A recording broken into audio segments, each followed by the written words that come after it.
Ibu bapak, saudari-saudara, orang muda, remaja dan anak-anak yang terkasih, Shalom, damai sejahtera Tuhan menyertai kita semua.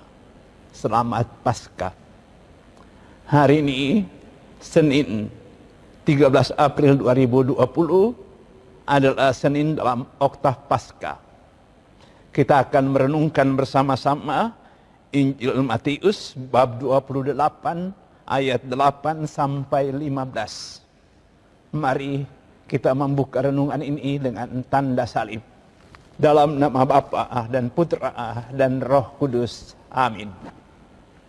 Ibu bapak, saudara-saudara, orang muda, remaja dan anak-anak yang terkasih, mari kita siapkan pikiran dan hati kita untuk mendengarkan dan merenungkan firman Tuhan yang diambil dari Injil Matius bab 28 ayat 8 sampai 15. Kita heningkan pikiran dan hati untuk itu. Pada waktu itu, perempuan-perempuan pergi dari kubur, diliputi rasa takut dan sukacita yang besar.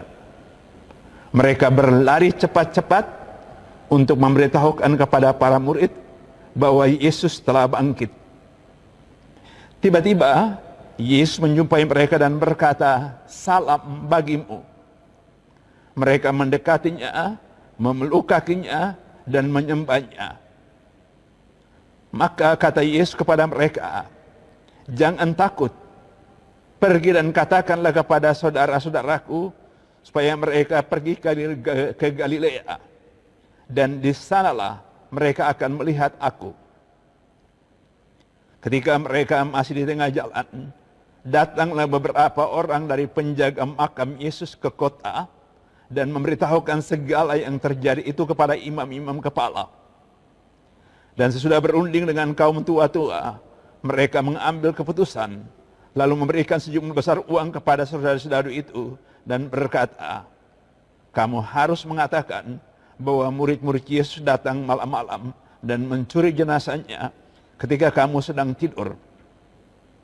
Dan apabila hal ini kedengaran oleh wali negeri, kami akan berbicara dengan dia, sehingga kamu tidak beroleh kesulitan apa-apa." Mereka menerima uang itu dan berbuat seperti yang dipesankan kepada mereka. Dan cerita itu tersiar di antara orang Yahudi sampai sekarang ini. Demikianlah Injil Tuhan. Terpujilah Kristus. Ibu bapak, saudara-saudara, orang muda, remaja dan anak-anak yang terkasih. Hari ini kita mendengarkan beberapa perempuan yang datang ke kubur, melihat makam yang kosong.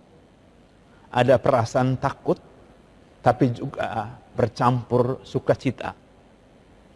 Dan mereka pergi, berlari cepat-cepat untuk memberitahukan kabar bahwa Yesus telah bangkit. Tapi tiba-tiba Yesus menjumpai mereka di tengah jalan dan memberi salam. "Salam bagimu." Itu satu sukacita besar. Tuhan memberikan salam. Ada situasi lain. Mereka yang menjaga makam Yesus kemudian pergi dan memberitahukan apa yang terjadi kepada imam-imam kepala. Dan setelah berunding, mereka kemudian menyogok penjaga-penjaga itu untuk memberitakan bahwa mayat Yesus sudah dicuri, jenazah Yesus sudah dicuri oleh pengikut-pengikutnya, oleh murid-muridnya. Yang satu pulang untuk mewartakan kebenaran, yang lain disogok untuk memasukkan kebenaran. Hari ini sabda Tuhan mengajak kita untuk menemukan sukacita karena berbicara tentang Yesus yang bangkit. Suatu kabar sukacita yang benar yang terjadi, bukan kabar palsu. Itu pengalaman para murid dulu, dan itulah yang disampaikan kepada kita. Tugas kita untuk mewartakan kabar sukacita tentang Yesus yang bangkit itu kepada semua orang dengan sukacita, dengan kegembiraan juga. Kita membawa kegembiraan itu kepada orang lain. Bagaimana caranya? Melihat mereka yang susah, yang menderita, berbagai sukacita dan kegembiraan dengan membantu mereka. Peristiwa Paskah sesungguhnya adalah Allah yang menjumpai kita untuk memberikan salam. Supaya kita kemudian juga membawa salam yang sama kepada orang-orang lain. Dan itu bukan sekedar kata, tapi tindakan nyata. Bagaimana damai sejahtera itu sungguh-sungguh dialami oleh orang lain karena kita siap membantu. Mari kita hidup dalam semangat Paskah ini. Tuhan memberkati kita semua. Dalam nama Bapa dan Putra dan Roh Kudus. Amin.